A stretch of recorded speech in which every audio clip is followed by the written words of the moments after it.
Proverbs 2:6. Ki Adonai yitain chokhmah, mipiv da'at utevuna.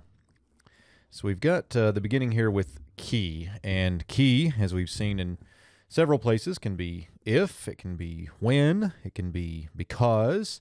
Now, very often, ki is for, because it's kind of that ground clause, and I think that's what we get here. So we're going to start this with for the Lord, Yahweh, He gives, for the Lord gives. Here we have a call imperfect, third masculine singular. Notice the yod preformative.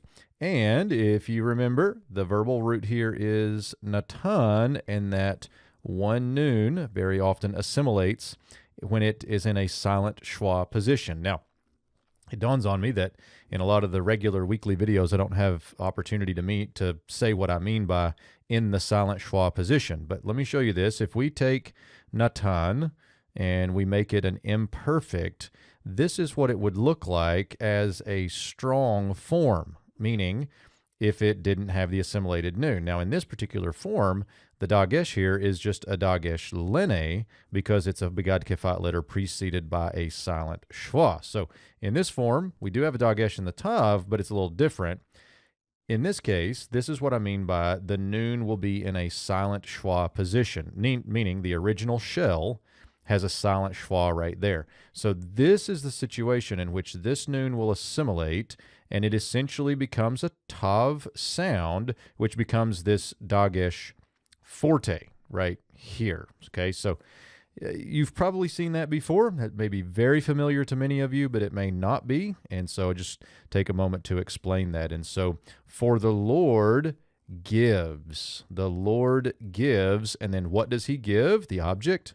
Chokhmah, wisdom. Now, this is fascinating and delightful because this is what the book of Proverbs is about. This is what we're trying to find. This is what we're trying to glean is wisdom. And then, of course, here, understanding, knowledge, all of these things are related. But this wisdom, chokhmah, for the Lord gives wisdom.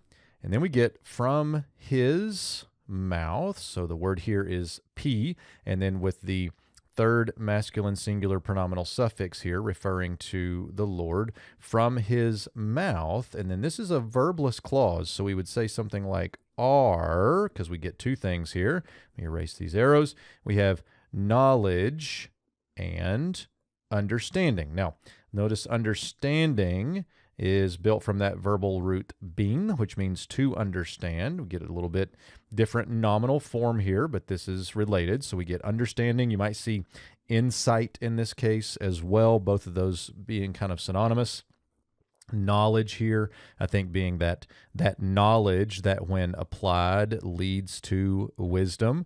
But notice here the parallelism of the Lord and his mouth and the gift of wisdom and knowledge and understanding. And so what I want you to see here is from his mouth. I think Andrew Steinman kind of hints at this in his commentary, in the textual section of his commentary. From his mouth is this idea of what the Lord speaks, or his word, And now, if you take that and go back to Deuteronomy and find all the places that Moses refers to this law or these statutes or these commandments, that sort of thing, those are the kinds of things that God has given us as wisdom and to give wisdom. And so we're going to come back here maybe in 2 or 3 more videos, if I can remember it. That's my plan, and kind of pick up this ground clause because it's really fascinating. Right here, it just kind of